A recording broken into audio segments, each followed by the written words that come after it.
आज हम minimum wages act 1948 के एक बहुत ही महत्वपूर्ण टॉपिक पर चर्चा करने वाले हैं कि क्या हर कारखाना में या संस्थान में कार्य करने वाला कोई भी कर्मचारी मिनिमम वेजेज के लिए केस कर सकता है।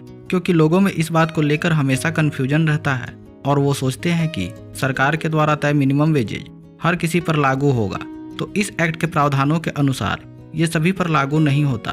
तो ये हमें कैसे पता चले कि मिनिमम वेजेज लागू कैसे होता है, और अगर किसी व्यक्ति को मिनिमम वेजेज का भुगतान नहीं हो रहा तो क्या वह कोई ऐसा कार्य कर रहा है जो मिनिमम वेजेज एक्ट के तहत कवर होता है।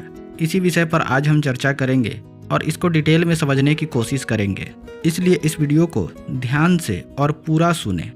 देखिए, यहाँ पर इस अधिनियम के सेक्शन 3 में दिया हुआ है कि न्यूनतम मजदूरी की दर को तय किस प्रकार से किया जाना है।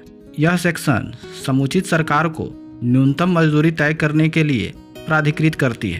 तो पहले हम इस सेक्शन को देखते हैं। तो देखिए, ये सेक्शन कहता है कि the appropriate government shall in the manner hereinafter provided fix the minimum rates of wages payable to employees employed in an employment specified in part 1 और part 2 of the schedule and in an employment added to either part by notification under section 27। तो देखिए, यहाँ पर यह section कहता है कि समुचित सरकार minimum rate of wages fix कर सकती है। किसके लिए? उस एम्प्लॉय के लिए जो किसी ऐसे कार्य में एम्प्लॉयड है जो इस शेड्यूल के पार्ट 1 और पार्ट 2 में दिया हुआ है। यानी कि जो शेड्यूल एम्प्लॉयमेंट है उसी के अंतर्गत जो एम्प्लॉय कार्य कर रहे हैं उन्हें ही मिनिमम वेजेज का भुगतान होना है और उन्हीं पर ये लागू होगा। इसलिए हमें इस एक्ट का शेड्यूल देखना बहुत जरूरी है कि उस शेड्यूल के पार्ट 1 और पार्ट 2 में किस प्रकार का एम्प्लॉयमेंट दिया हुआ है जिस पर कि समुचित सरकार मिनिमम वेजेज निर्धारित कर सकती है।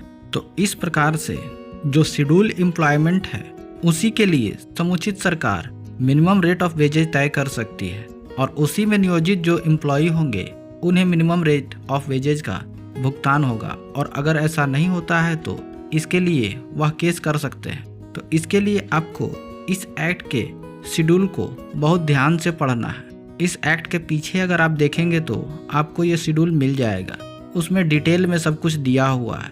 तो अगर आपको कहीं कन्फ्यूजन है तो आप जा कर के उस शेड्यूल को ज़रूर देखें। ये आपको नेट पर फ्री ऑफ कॉस्ट मिल जाएगा। तो अगर आपको हमारा काम पसंद आ रहा है तो इस चैनल को ज़रूर सब्सक्राइब करें ताकि ऐसे ही जानकारी आपको प्राप्त हो सके।